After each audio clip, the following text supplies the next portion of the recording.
चलिए आपको लेकर चलता हूँ उदयपुर के इस शानदार सिटी पैलेस के अंदर और इसके इतिहास से जुड़ी सारी जानकारियां मैं आपको देता हूँ।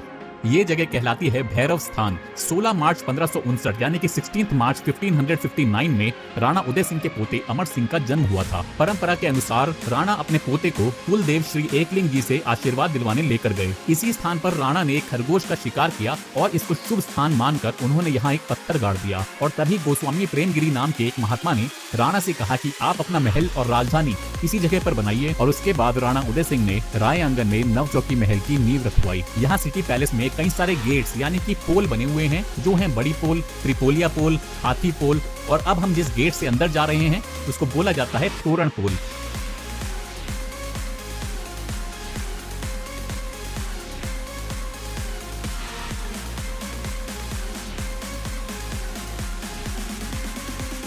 यहाँ पर अंदर घुसते ही सबसे पहले आपको ये गणेश जी की मूर्ति दिखाई देगी, जो कि 400 साल पुरानी मूर्ति है। आइए अब आपको मैं उस कमरे में लेकर चलता हूँ जहाँ पर महाराणा प्रताप के ओरिजिनल हथियार रखे गए हैं। तो हम अब महाराणा प्रताप कक्ष के अंदर आ गए हैं और ये है उनका सुरक्षा कवच। इसी सुरक्षा कवच को पहनकर महाराणा प्रताप युद्ध के लिए जाया करते थे। ये लोहे का बना हुआ कवच है और इसको देख कर ही आपको पता लग रहा होगा कि ये कितना मजबूत होगा। इसी के बराबर वाले खाने में महाराणा प्रताप की तलवारें और ढाल रखी गई हैं और इसके आगे वाले खाने में उनकी तीर कमान वगैरह रखे गए हैं। ऐसा बताया जाता है कि इन सब हथियारों का वजन कुल मिलाकर 35 किलो का है। महाराणा प्रताप जब भी युद्ध के लिए जाया करते थे तो दुश्मन के हाथियों को कंफ्यूज करने के लिए वो अपने घोड़े को हाथी के बच्चे के जैसा दिखने वाला कवच पहना देते थे। जब दुश्मन का हाथी इसको देखता था तो उसको ये अपने बच्चे के जैसा लगता था और वो इस पर अटैक नहीं करता था। ये कक्ष जो आप देख रहे हैं ये है प्रेमगिरी गोस्वामी जी का मंदिर, जिनके बारे में मैंने आपको पहले भी बताया, जो कि एक साधु महात्मा हुआ करते थे। और ऐसा कहा जाता है कि इन्हीं के आशीर्वाद से इस महल पर कभी भी किसी तरह का कोई अटैक नहीं हुआ।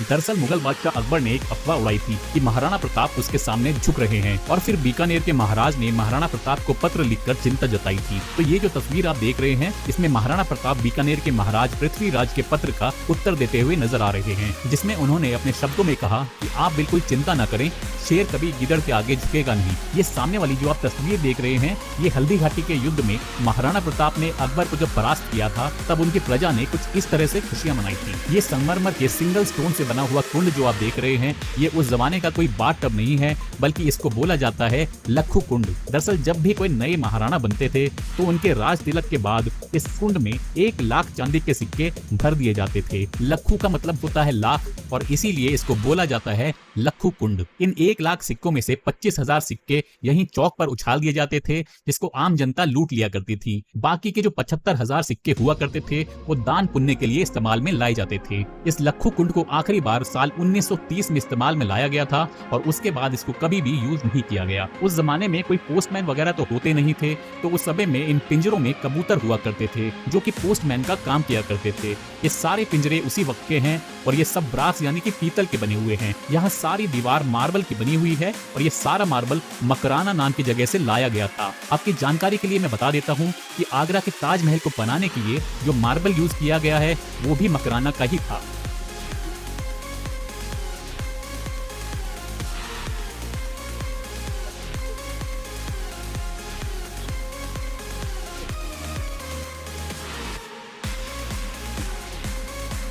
अभी हम इस पैलेस की चौथी मंजिल पर आ गए हैं। यहाँ पर आप देखेंगे कि काफी बड़े बड़े पेड़ लगे हुए हैं, जबकि यहाँ पर थोड़ी सी भी मिट्टी नहीं डाली गई है। तो सवाल ये उठता है कि चौथी मंजिल पर बिना मिट्टी के ये पेड़ यहाँ पर कैसे मौजूद हैं? तो मैं आपको बता देता हूँ कि ये जो पूरा एरिया आप देख रहे हैं ये एक हिल यानी कि पहाड़ी की चोटी है, यानी कि अभी हम इस पहाड़ी के टॉप पर खड़े हुए हैं। इन सभी पेड़ों की जड़ें इस पहाड़ी के अंदर गई हुई हैं, तो यहाँ इस पूरे हिस्से के नीचे कोई भी कमरा नहीं बना हुआ है। और ये देखिए यहीं इस पहाड़ी के ऊपर राजाओं के नहाने के लिए एक स्विमिंग पूल भी बनाया गया था। तो आर्किटेक्ट का कमाल देखिए आप, पहाड़ी को भी बचा लिया, स्विमिंग पूल भी बना दिया और गार्डन भी बना दिया। ये जो फाउंटेन आप देख रहे हैं ये अभी लगाया गया है, ये पहले नहीं हुआ करता था। तो यहाँ इसी जगह पर राजा और रानी एक दूसरे पर रंग डालकर होली खेला करते थे। तो ये एक तरह से उनका एंटरटेनमेंट एरिया हुआ करता था। उन दिनों में एक अंग्रेज हुआ करता था जिसका नाम था जॉर्ज पंचम, जो कि उस वक्त इंग्लैंड का राजा हुआ करता था। तो उसने एक बार कहा कि दिल्ली में एक मीटिंग है और भारत के जितने भी राजा हैं उन सभी को मेरी मीटिंग में आना कंपलसरी है। तो उस दिन सभी राजा उस मीटिंग में गए,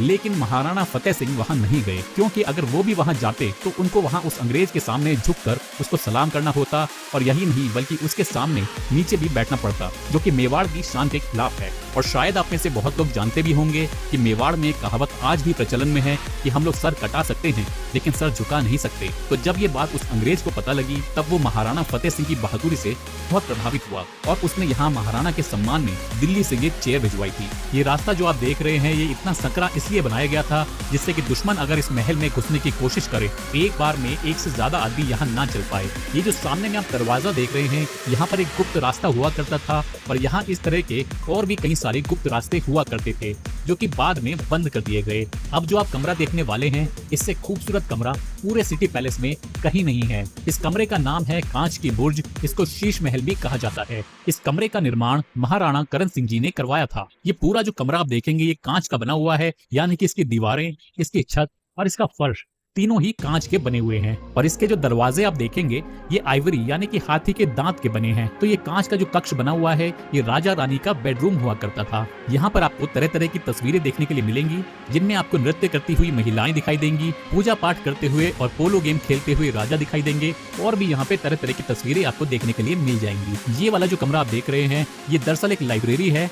10 फरवरी 1875 यानी कि 10 फरवरी 1875 को महाराणा सज्जन सिंह ने इस लाइब्रेरी का निर्माण करवाया था और इसका नाम रखा था वनी विलास। ये जो आप फोटो देख रहे हैं ये यहाँ के एक बहुत ही प्रसिद्ध लेखक की फोटो है जिनका नाम था कविराज श्यामल दास। इन्होंने यहाँ इसी कमरे में बैठकर मेवाड़ का संपूर्ण इतिहास लिखा था और उस किताब का नाम रखा गया था वीर विनोद। आप चाहें तो इस बुक को यहाँ की बुक शॉप से जाकर खरीद सकते हैं। उस किताब की कीमत है 4000 रुपए की। ये जो कक्ष आप देख रहे हैं ये है मदन विलास। इस कक्ष को महाराणा भीम सिंह ने 18वीं शताब्दी में बनवाया था और इसको उन्होंने British military officer colonel James Tod को समर्पित किया था। ऐसा बताया जाता है कि कर्नल टॉड ने कई बार उदयपुर के राणा समेत और भी कई राजाओं को महफूज रखा था, खास तौर पर मराठाओं के आक्रमण से। ये देखिए आप, ये उस जमाने में हाथी के दांत से बने हुए दरवाजे हुआ करते थे, यानी कि आइवरी डोर्स, जो कि काफी ज्यादा महंगे हुआ करते थे। तो अब हम इस सिटी पैलेस के टॉप फ्लोर यानी कि 5th फ्लोर पर आ गए हैं जिसकी ऊंचाई 105 फीट की है।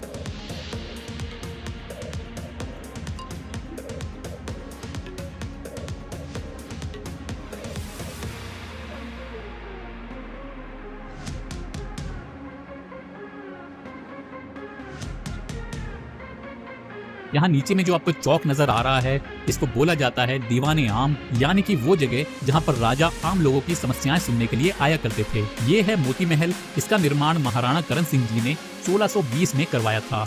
होली, दिवाली और अन्य त्योहारों पर दीवाने आम में डांस और तरह तरह के प्रोग्राम्स का आयोजन करवाया जाता था और यहाँ मोती महल में से रानियां डांस के प्रोग्राम को देखा करती थी। तो यहाँ जो ग्लास लगे हुए हैं उनसे रानियां बाहर तो देख सकती थी, लेकिन बाहर वाला कोई भी इंसान रानी को नहीं देख सकता था। यहाँ पर आप देखेंगे एक छोटा सा शतरंज का बोर्ड बना हुआ है। तो यहाँ पर महाराणा शतरंज यानी कि चेस खेला करते थे और वहाँ सामने में उनकी बैठक हुआ करती थी जहाँ पर बैठकर वो हुक्का पीते थे। ये सारा जो कांच का काम आप देख पा रहे हैं ये 1874 यानी कि 1874 में किया गया था और ये सारा बेल्जियम ग्लास का काम है। और खास बात ये है कि यहाँ पर किसी भी तरह के कलर का इस्तेमाल नहीं किया गया है। ये सारा काम जो आप देख रहे हैं ये केवल कांच से किया गया है। ये वाला जो कमरा आप देख रहे हैं इसको बोला जाता है पीतम निवास। ये उस समय महाराणा का समर पैलेस हुआ करता था। इस कक्ष समेत महाराणा जगजीत सिंह ने 18वीं शताब्दी में जगनिवास का भी निर्माण करवाया था, जो आज की डेट में ताज लेक पैलेस नाम की एक आलीशान 5 स्टार प्रॉपर्टी है। अभी हम जिस जगह खड़े हैं इसको बोला जाता है मोर चौक। इस जगह का निर्माण महाराणा करण सिंह जी ने 17वीं शताब्दी में करवाया था। यहाँ पर जितना भी कांच का काम है यानी कि जितनी भी पच्चीकारी यहाँ पर की गई है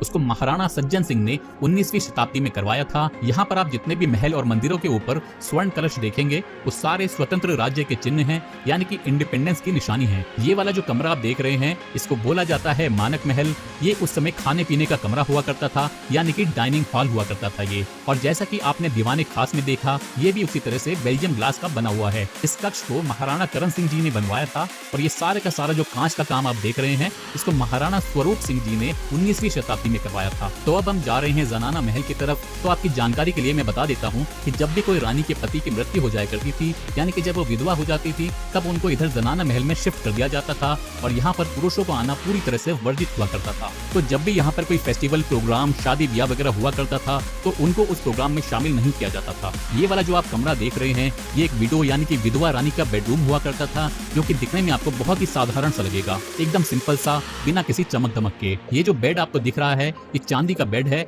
और यहाँ से लेकर आखिरी तक पूरा बेडरूम उन्हीं के लिए हुआ करता था। ये वाला जो पंखा आप देख रहे हैं, ये मिट्टी के तेल से चला करता था। यहाँ पर सबसे आखिरी में रही थी राजमाता श्रीमती गुलाब कुंवर जी, जिनका 1973 यानी कि 1973 में देहांत हो गया था।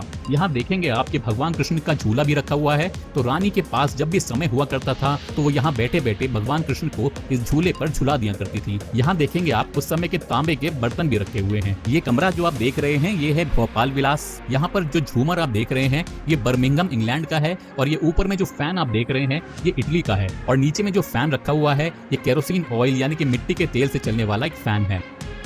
यहाँ पर जो मूर्तियां आपको दिखाई दे रही हैं, ये दुश्मनों द्वारा अटैक में डैमेज की हुई मूर्तियां हैं। वैसे तो यहाँ पर इस पैलेस में कभी भी कोई अटैक नहीं हुआ है, तो ये सारी जो मूर्तियां आपको दिख रही हैं, ये आसपास के किलों की हैं। तो इन मूर्तियों में आपको अलग अलग किलों की क्षतिग्रस्त मूर्तियां नजर आ जाएंगी, जैसे कि चित्तौड़गढ़ के किले की, कुंभलगढ़ के किले की और आसपास के किलों और मंदिरों की डैमेज मूर्तियां भी यहाँ पर रखी हुई हैं। राजघराने में संगीत का शौक शुरू से ही रहा है, तो यहाँ पर आप देखेंगे उस समय के अलग अलग तरह के म्यूजिकल इंस्ट्रूमेंट्स रखे हुए हैं और इन सभी म्यूजिकल इंस्ट्रूमेंट्स पर आपको इनका नाम भी लिखा हुआ दिख जाएगा। आपकी जानकारी के लिए मैं बता देता हूँ कि इस महल को यहाँ के ओनर्स अरविंद सिंह मेवाड़ और महेंद्र सिंह मेवाड़ शादी ब्याह वगैरह के लिए रेंट पर भी दे देते हैं, लेकिन उसकी कीमत सुनकर शायद आपके होश उड़ जाएंगे। दिसंबर 2018 में यहाँ पर एक प्रोग्राम हुआ था जिसमें मुकेश अंबानी जी ने 4 दिन के लिए ये पूरा पैलेस बुक करवा दिया था और यही नहीं बल्कि उन्होंने आसपास के सारे 5 स्टार होटल्स और हेरिटेज प्रॉपर्टीज जैसे कि लेक पैलेस, जगमंदिर, उदय विलास, ट्राइडेंट, लीला, ये सारे के सारे बुक कर दिए थे। इसी पैलेस के अंदर मुकेश अंबानी जी की बेटी ईशा अंबानी का संगीत प्रोग्राम भी करवाया गया था। तो क्या आप अनुमान लगा सकते हैं कि इन 4 दिनों में